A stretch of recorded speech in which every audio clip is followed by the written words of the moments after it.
Hola bafethu, this is your boy, I'm King Shamase, I'm your host. This is Kipani Reality Show Podcast. A number of episodes, kade ke sagcina bafethu ukukhiqiza la, kade lokho nisenda ama-comment nisibuza ukuthi sibuya nini.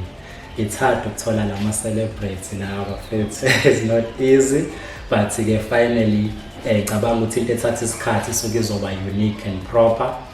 Njengoba namhlanje sesibuyile futhi siyabonga kakhulu for i-support elisinika yona from day one siqala i-Take 2 TV. Niyazi ke sinama shows amaningi.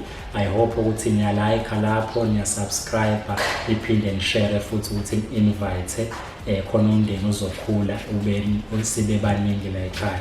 So le platform bafethu, it's for you guys. If uyazazi uartist la ukhona ngasibhalela ku take2.tv@digital@gmail.com. Ilapho ke sitholakala khona, kodwa na WhatsApp inamba yami futhi yona level la ku screen engayisebenzisa for WhatsApp.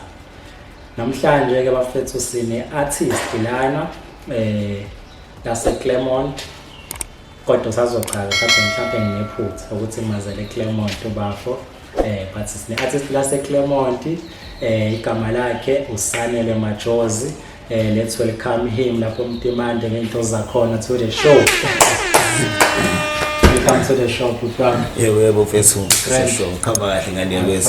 Fresh mfethu. Yeah man. Yeah mfethu. Utshela abantu lapha emakhaya injani Sanele. Injani lapha emakhaya uSanele Majozi umamile vocalist ya adume ngalo ku music ya ufana wale Claremont enmaziyo.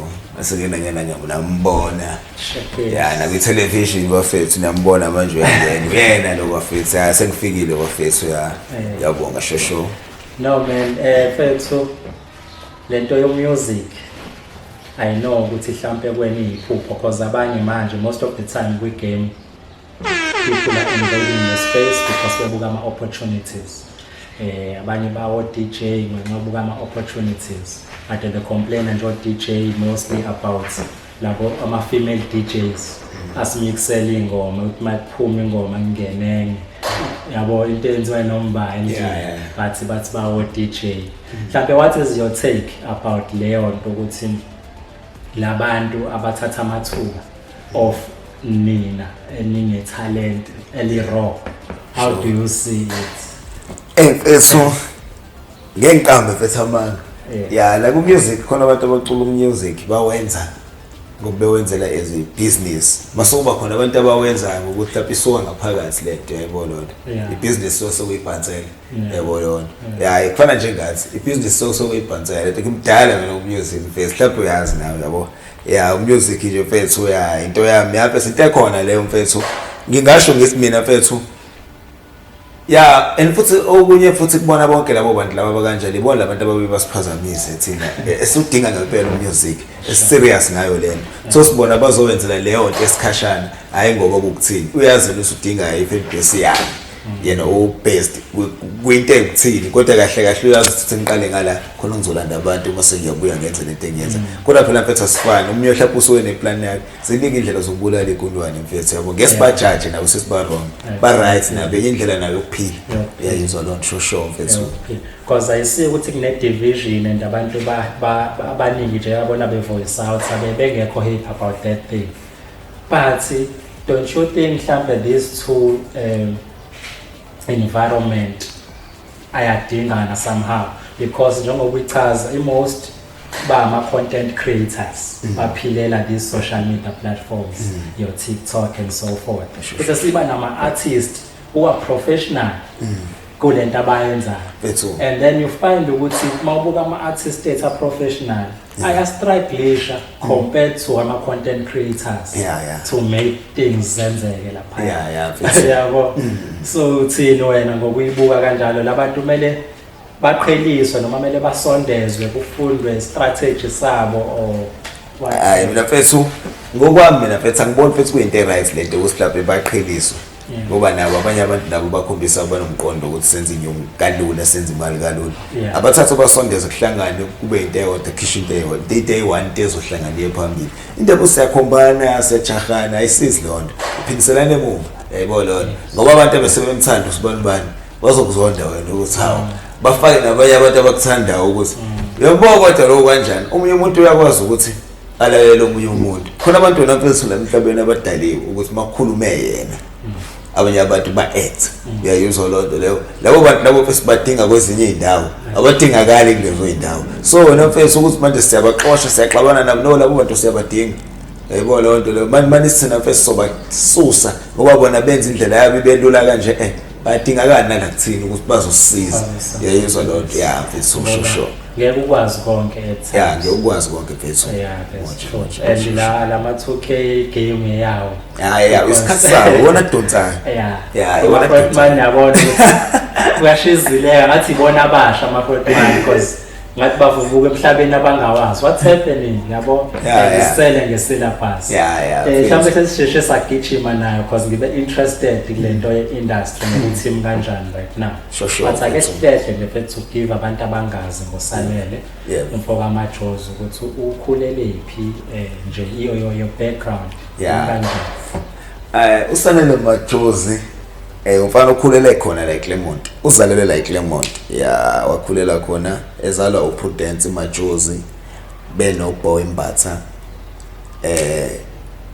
ekhuleni kwami ngafunda amabanga amaphansi eMcupheleli Primary School eMcupheleli Primary School ilanga lekhona na Facebook italent lami lo music ukuthi I know lengane siyayizwa siyacula yayizwa lona eMcupheleli ngathi yilabo bekhona lokuthi bathi othi siyibone into yakho uthi khona ngempela ngoba kahle kahle ukucula mina mfethu hayi ngoba mhlawumbe naqala umcupheni ngishe crash ukuthi ukucula ecrash emantombazaneni ngithathwa no nango sheshe ecula ingoma eqondile ezwakalayo futhi kodwa manje texeka umfana kuthiwa wabalidi uyayizwa lonto leyo mfethu uma kaletho nje mfethu uyazi mfethu crash Baptist mfethu ubalidi yabo ngibalidi kusuka lapha ngingasho ngithi wena mfethu music into engizalwe nayo into isiphiwo sami kahle kahle yabo mangifika emcupheleni la ngafike ngathola khona omunye ummeme engiqamba manga ngathola umemtshiza mengithatha wangisa omunye ummeme oyeculisa ikhwaya esikole wakuthiwa uMemgumede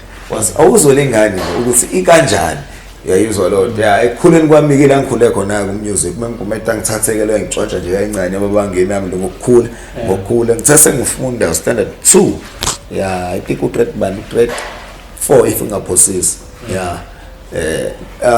yena wangithatha wangifaka kwichoir esikole yayibo kwichoir esikole mangifika kuyona kwathiwa ngizoba i-first tenor kwalokho kuthiwa i-first tenor kwathiwa no adingeka be-first tenor lokudingeka lapha kwi-leader yabantu abathathu ila kubonakala khona mfethu uthi no i-talented ekhona ekukhuleni kwami-ke mfethu nokuhamba njalo-ke mfethu no-music ngakhula nawo umusic-ke fika esikhule ebuhle bemfundo nakhona kwayiso leso kodwa ebuhle bemfundo bese ngiqamba mama music angikwenzanga ngoba ukubona mfethu bosufika esikole kuba khona mfethu nalokho okusa yabo lonto kube nalokho yabo kodwa mfethu ngiqamba mama kwi-assembly mfethu kuba khona lesikhathi sokuthi amantombazana wafuna ukucula yabo lonto wathanda ukucula namhlanje ayikhathalela yabo bangiqala iculo wacaca assembly uthi engeke lo muntu oqala ukucula uhlukile nentombazana umfana oculayo kodwa kuyazwakala no intombazana noma icula iyazwakaliswa insompi iyacula kodwa no yabona kunomehluko ngeke yabona ukuthi labaqala khona sesikoleni kuthiwa no wona ngeke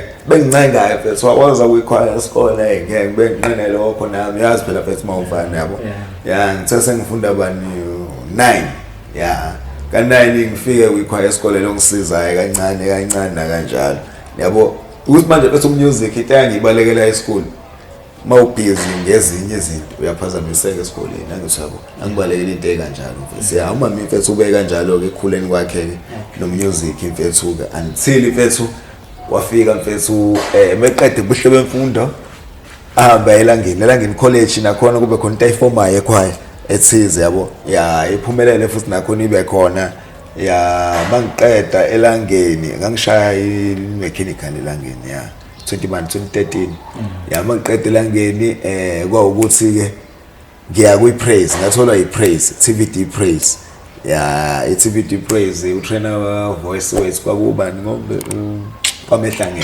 kwamehlangene ukwacula umaskandi kwamehlangene uqhamuka ngala kofolweni kwamehlangene umusic nje mfethu bengihamba nawe yabo ngibhizi nawe kusho ukuthi kwi-praise ngaphazanyiswe lento ye-COVID kwakuthi wonke lama-artist athe mancane eqale ngene emasha kwathiwa wami kancane sama-ke lapho-ke ekumeni kwethu kwaba khona amanye ama-artist angithathayo-ke mfethu lawo engisazochaza ngawo-ke mfethu shosho bra.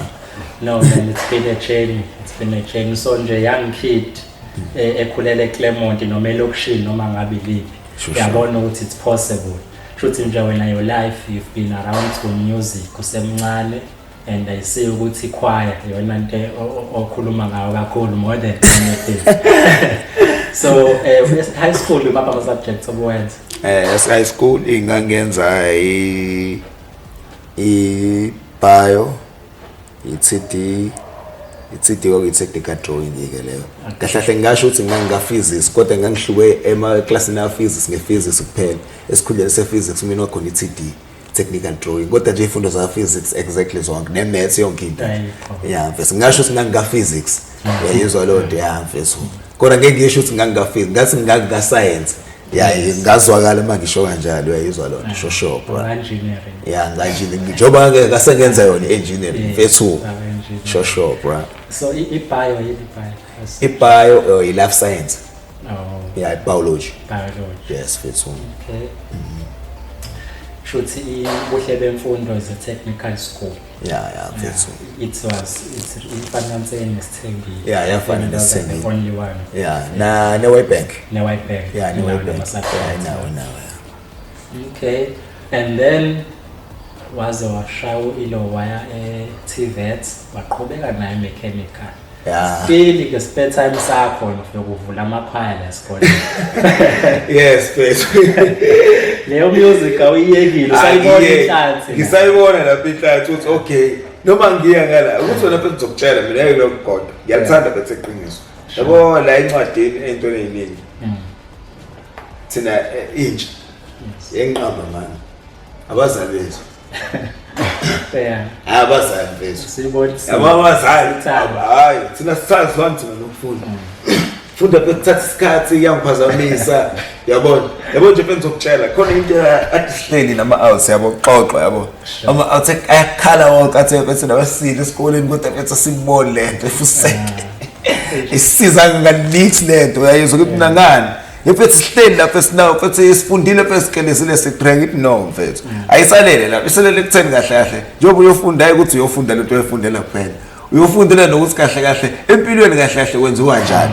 Yayizwa lo nto hayi ngoba usuke uyofundela lento oyifundela kuphela no akusekho njalo manje uma uyofunda usuke uyofundela ukuthi kahle kahle noma ngihlangana nabantu abayinhlobo engajwayelene nabo ngizokwazi kanjani ukuphila nabo. Yayizwa lo nto leyo hayi ukuthi manje ususuyela ukuthi mhlawumbe ngiyofunda iyona into esha abantu abaningi lo nto nafethu sona mase seqedile ukufunda uselindele lento abengayi afunda ngayo kanti zinikeza izinto engabe uyazenza ube umuntu ohlaniphile ukuze akwazi ukuphila mfethu shosho kahle kahle abafundi ngisho ukuthi mina mfethu intsha engangathi ya abazali mfethu ngalokho ukuthi basiphoshe ku-right ngoba ekuhambeni kwesikhathi uma usubona ukuthi ezinye izinto lezi ade ngiyifisa azenzekanga nakho lokho abazali sekuyasiza ngoba phela umuntu ozophuca isitifiketi esakho. That's true.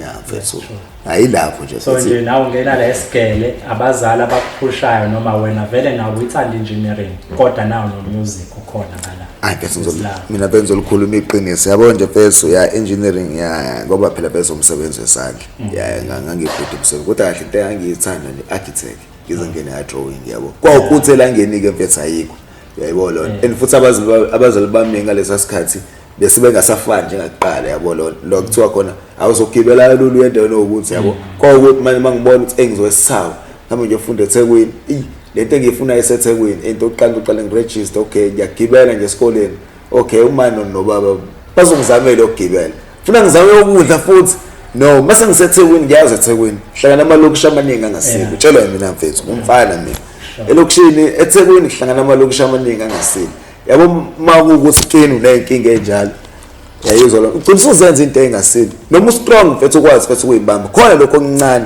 okuzowenza imali esheshayo uzogcinisa uwenza ngoba wena mfethu wenzela ukuthini ukwazi mfethu ukuphila ukwazi mfethu ukuthi noma ufika phambi kontanga wakhe esikoleni bakubona ufana nabo yayizwa lo nto leyo ya phela ekoleni vela mfethu nasemavasisi la sifunda khona mfethu kunechallenge enzima yazi ngobani ungazi kecaswana lapha ya mfethu unisubona ukuthi khona abantu abasiyeka mina kutshela ukuthi khona abantu abayeka ngonxa ukuthi lento mhlawumbe uyacwaseka nendlela okuyiyona khona abantu abayeka athi sobe ngiqhubeka ngonyaka olandela sebengasekho laba nami sengiqala nabanye mhlawumbe laba abanye mhlawumbe bawube right uthi ufika lo nyaka olandelayo akasenayo lento ade nayo yayizwa lonto ngeke asayenza lonto isikhathi esiningi nathi sishaye yona into esishaya kakhulu ke thina intsha le wonto ukuthi sibe sibuka iplan ukuthi into ngiyayenza manje okay ngiyayenza manje ngihlehlisa masekhamba isikhathi esenzeki hayi ngoba ukuthini yazini ile nto sihlehlisile ayizwa lonto angisekho kuyona sengicabanga ngokunye yabo le space lesi ngithela lento ngizoyibekela isikhathi sokuthi khona izinto engizenzayo lezi zinto engizenzayo zingikhombisa enye into yokuphila emhlabeni sengiyabona yazincwadi ezokubambezela ngoba khona abanye abangitshela abayile eGurani abahlali uyabona usuhlale wena nabantu asebebuya phi edeskini bayitshela sona sibuye edeskini kodwa namanje sihleli kodwa namanje asesifani uyayizwa lo hamba nawe edeskini ubuye uzohlala njengayo uyabona manje lonto ayikufakwe nelento ukuthi ingcobo kuthiwa bayasifana no hamba nawe ubuye uzohlala njengabo yayizwa lonto bambe ezingelayo yayizwa lonto mfethu ngicela ukukufica mfethu unayo lento kuthiwa sekufuna laba nje ikhona lento shesho mfethu moja okay awiqedanga i-subjects career buyenza lapha ne ya ngiqamba manga ya ngiswayile elangeni mfethu ngiqamba manga mfethu ngasi sengizoqeda koso ngiyogcina ngashayiswa imoto ngumlahle ya ngashayiswa imoto mangishayiswa imoto wena mfethu kwakuthi ifuna ngidiregister yabo ngaye esikoleni ngafika ngadiregister ke mfethu yabo kwakuthi ufuna ngiqhubeka ngonyaka olandelayo lento ngisho ke mfethu ngithi ayibona manje siku ngonyaka olandelayo mangibuya ngibuya ngomuntu nami okay ngisa recover ngibe right okay khona ama audition phethe no Raf ngala ya ngayithola leyo nto leyo nje yayizwa lonto into futhi esiyasaba ukukhuluma ngoba phela abantu yona ngisayilindile ngisho kanjalo wena mfethu yazi kwenzakalani wena mfethu ngalo nyaka lo mfethu ngilimala ngithema ngiqeda ukulimala wena mfethu nga recover ke kusho wena mfethu nga right yabo ngayisetha ke lento yoRafu kwaukuthi lento yoRafu ngoba lo muntu engishayisele umuntu engangimazi yabo ngoba nokungisabisa kwakuthi kaRafu bayangitshela ngoba so apply liyeke lento uzobuye wena lo muntu engasakuthuse emva kwesikhathi ngoba vele computer into esikhona sizolanda ama dates usowazi usizothola kanjani wena mfethu kodwa lento yasesiyilungisile nami bese iqondile wena mfethu kusho ukuthi wena mfethu ngalenkathi kukanjalo kwaba khona isikhathi sokuthi kuzoba khona ama audition yabo khona ama audition la kutheni khona engisakwazi usingambe ngiyofunda manje yabo vele singiyaqala njalo sengiyaqala ngiba ngconywana ngathi uthi ngiye kuma audition ngoba ngilibele emzimbeni emphimbeni ngilibele yezolonto ngilibele mfethu engephi emzimbeni kodwa la ngilimele yaba ngifike kuma audition ama audition ayibopha sizakala like Lemont wathinana sekwakhohlelwa ama audition wawana kwakukhona ukuthina happy girl uga ngingene kulo ama audition mangifike kulo ama audition ngifike ngicule nabo futhi bathuka ukuthi ayingeke ngifuna ukumnandi kanje ngeke yabo kuthi sekuyi break yabo sengiqedile audition siya audition kuthiwa ungahambi dlala kuthi sekuyi break yabo siyadla nathi nabo bayadla ngizwe ngabantu bengibiza kuthiwa hey gijima ngithi mina yini kuthiwa ngidlala wena la ngaphakathi ngithi ngidlala mina kuthiwa yabona ngoba uyicule wena lo ucula wena balelele wena yazi kwalo kuphindini hawu ngithi ngiyafika la ngempela hawu bangilalele nami yabo kusho sikhona nomunye uguy omncane wakuthiwa uShangarayo weculayo lo mfana bebamlalele la basho ukuthi ngifana nawe uyacula ayibizwa lona bangithatha lapho ke salosiqhubeka wabuthi uma audition na mfethu ngiyaphuma mfethu ngiqamba manje ngaphuma ama audition mfethu mangiphuma ama audition lo mfana omncane waqhubeka noma ngaziwe kodwa ngizwa abanye babengitshela ukuthi ngathi wagcina ethathile kulabo abancane lo mfana omncane ngisho mama ngiphuma lapho uma audition uthi nathi ufuna inamba yami uyayidinga uyafuna ukuthi inamba yami abe nayo ayithathe inamba yami yabo kusho ukuthi ngilahle leyo phone nami yabo ngikhumbula kahle the following year ngangamasipala ngiyapply umsebenzi lo ukusipane bisho ku December ngathi uzothi ngidlule stable theatre ngibona ukuthi na asivumamile noma ngathiwa lo ngidlula ngaphandle ngizwe umuntu noma ukhuluma ngegama lami ukuthi mangiyizwe voice note ngathi uthinani ngiyamazi lo uthinani ngathi ukuthi mangiqala nje kuyena uthina yabo ngithi hayibo nabo happy girl yabo ngaphakathi nabo ukuthi nala bangibize ngiye kubona mangifika kubona athi uthina kumina ekade ngangizama ukukufonela ngikutholi ngazama ukukufonela mhlawumbe kwako June ngimbona mina uthina seko October uyangitshela kwama audition ayephuthuma lawa fast ama audition ezingane wakufuna izingane ezazingakeza uzu 8 abafana abo4 namantombazane abazongena kwipraise yayizwa lo bazongena kwiTVD praise le phetho yena Mpama Ehlangene kwakufanele nawo uzuzo audition ngazi ngizokuthola kanjani ngiyazama ukufonela yayizwa kodwa Mpama Ehlangene ngoba ngihlezi ngimtshela ngawo mase ngimkhombisa ukuthi ngiyakubona manje ngeke kanqaba ukusho ukuthi thina ngithathe kwakuyise stable theater ngaphandle ngithi manje ngiyangena ngaphakathi agcweleni bra sebegqokile vele lokho kujwayela ukuthi okay ade bejima manje sebezoqala manje ba rehearse ngithi manje ngiyangena iqhunywe insimbi yonke into abantu abaculayo lana sineyitulo ezinhle bahleka abantu kepha abaculayo masibe right engithi ngiyangena bagcwele mfethu baningi yabo ngibe nalokho table ngena kwenye indaba ngena la nawo ama keyboard la ngingeniswe ngaphakathi mangena kulabantu abatshela hey ngikuphethele la ngikuphethele ufisho omkhulu phethele ufisho omkhulu engade ngangufuna ngiubona uphethe amaphepha akamasipala uthi uphuma ukugcwalisela ukusebenza eBish lo muntu uthi ufuna ukugcwalisela ukusebenza ufuna uzogcwalisa ama forms okusebenza eBish abethatha ifile yami ebeyinika lo baba lo baba bebeyibamba athi lo baba lona hayi phela singam-audition manje kushayela uPama Ehlangene kwamanje mina ngamtesta ngimuzwe manje ayosho ngempela kube audition same time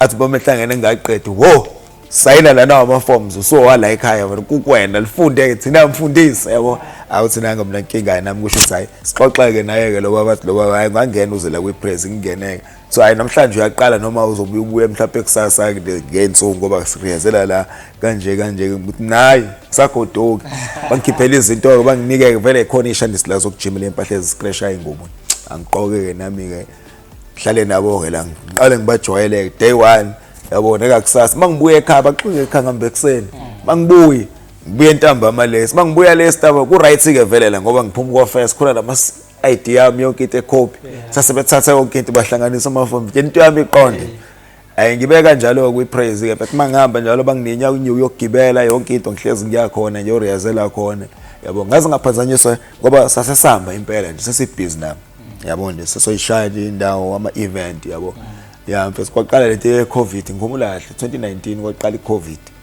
yaqala nje ngoDecember ngoba ngikho sase-Australia lapho kuthiwa so-Australia kulo nyanga ngomulahle kwathi i-COVID siqalile ngale yaphazamisa cabanga yaphazamisa umuntu ufuna ahambe uyayibona lo nto kodwa nje mfethu ke kumenike kwami-ke lapha hayi ngoba ngimile lapho ngisebenzile-ke mfethu nabanye abafethu ngasebenza no-DJ Leggy yabo nababona mfethu nabanye ama-artist maningi ama-artist esisebenzisane nawo nomshekesheke mfethu saphusha baningi bethu abantu engisebenze nabo mfethu and futhi ingoma ziyathola Spotify yonke indawo yabo anginqabile futhi nawo amanye ama-artist namanye ama-artist aseza anginqabile bafethu ama-FT bafethu mefuna i-featuring ngikhona ngiyatholakala yayizwa lona kodwa ngeke ngichazeke mfethu ukuthi ngiyimalini mfethu kwi-FT siyabonisana njengey'ngane zandawonye.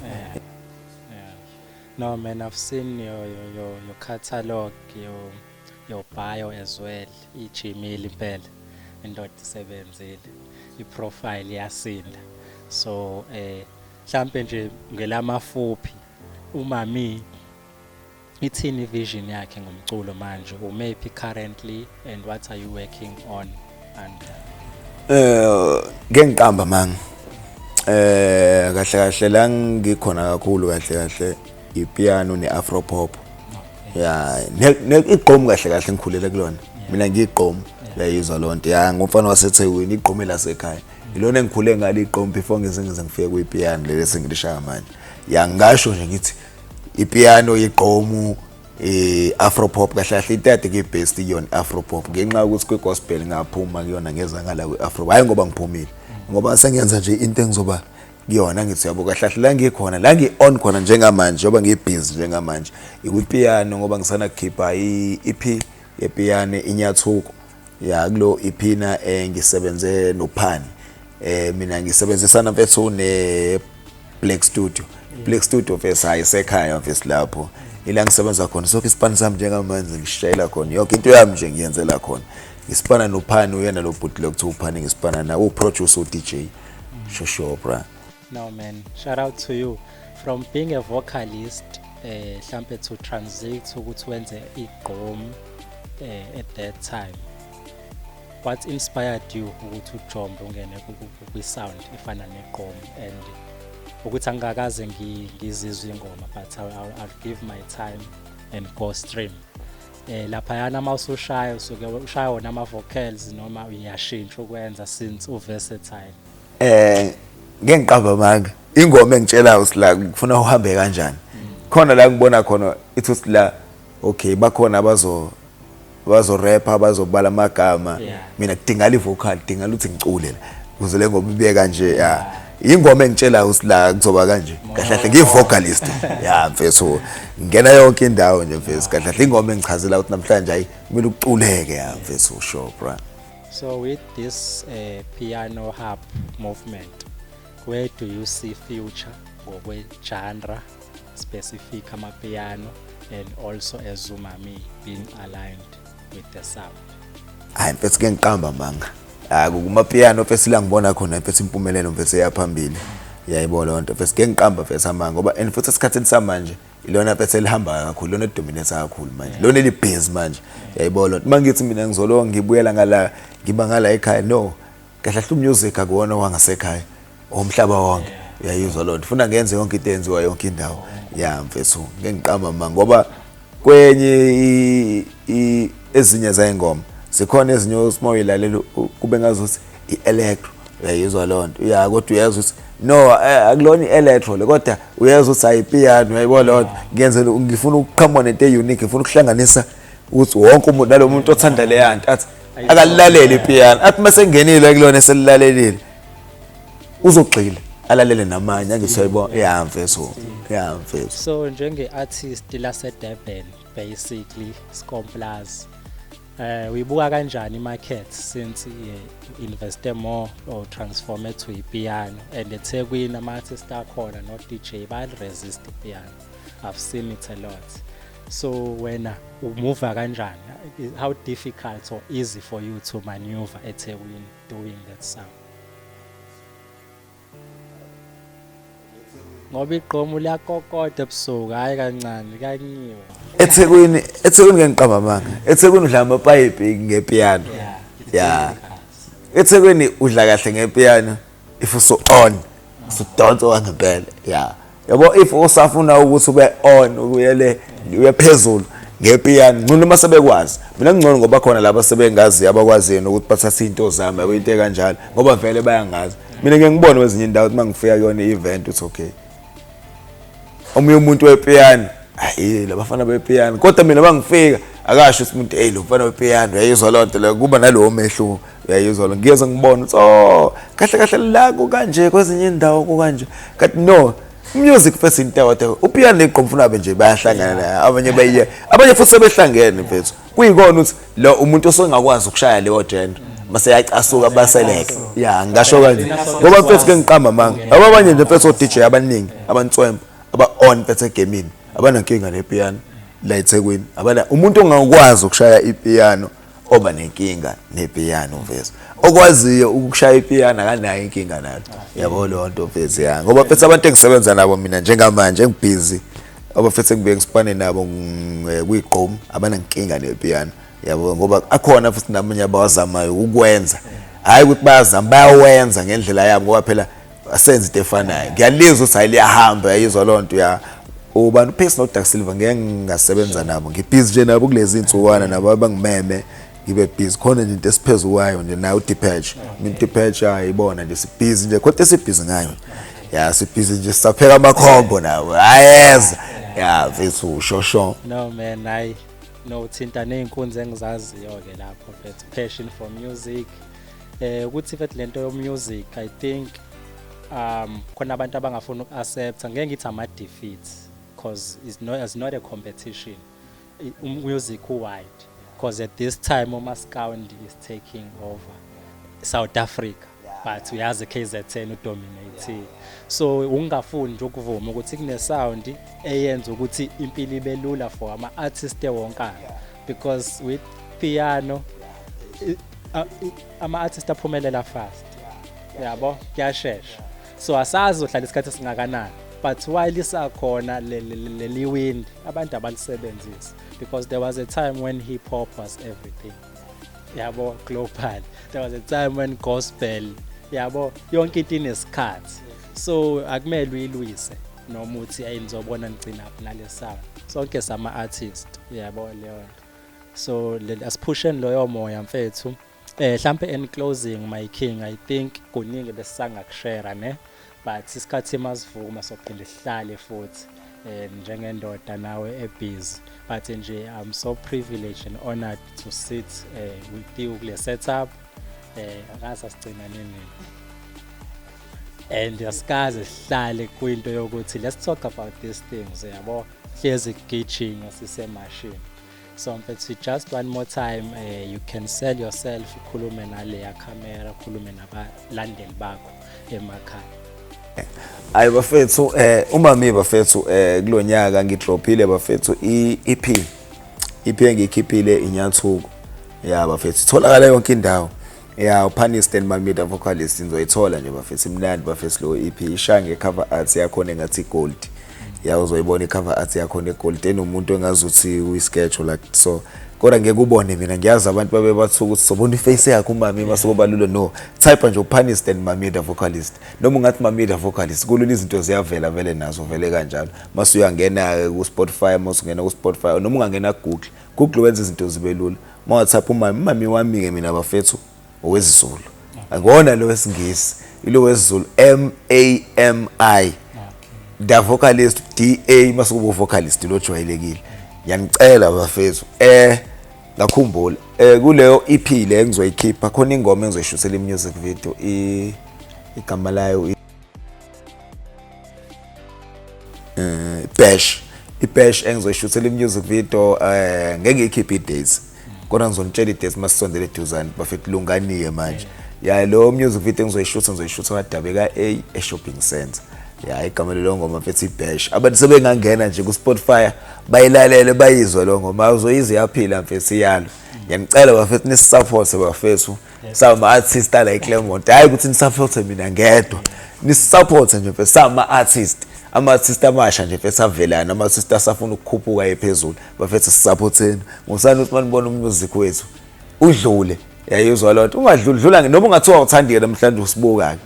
Like ake ungcono koyeqa. Noma kufike lapha mfethu ku Spotify mfethu ku like wenze lokho kufanele ukwenza noma ungabisayilalela ke yonke ngelinye ilanga mawuthola isikhathi uzothi uma sufika kini uma suyayilalela ke mfethu uzwe mfethu wangithi uyayizwa lona. Yanicela nje bafethu nisilalele bafethu isipani sethu nisilike futhi bafethu simnandi futhi hayi ngoba mhlawumbe ngiyikhulumela mina yayibona lona. Ya simnandi mfethu isipani sethu angifuni ukuqamba amanga mfethu simnandi mina mfethu ngiyayithemba isipani sami mfethu simnandi yayizwa lona ngoba nje bafethu ngekudala ngoba kuzo June ya ngisubtetela ialbum lapha. Album yakhona ayikhule kakhulu bafethu. Khule kakhulu ngoba itrack yokuqala iyamajalidi, eyesibili izolo. Yabo bafethu kuyaliwa. Yakhona mina ama-artist engwafeaturishiwa. Kodwa ngeke ngize ngiwamention la. Ngizothi mase kusondela izinsuku ya nizobona naye. Kodwa khona nje bafethu amakhulu ningathumbi bafethu ya. Ningaxwaye ukuthi hayi umami bafethu uthathe imali kulokhuzana no bafethu kuyasetshenziswana. Ya mfethu kuyasebenzela mfethu ya. Ngiyabonga bafethu libe right inkosibeni.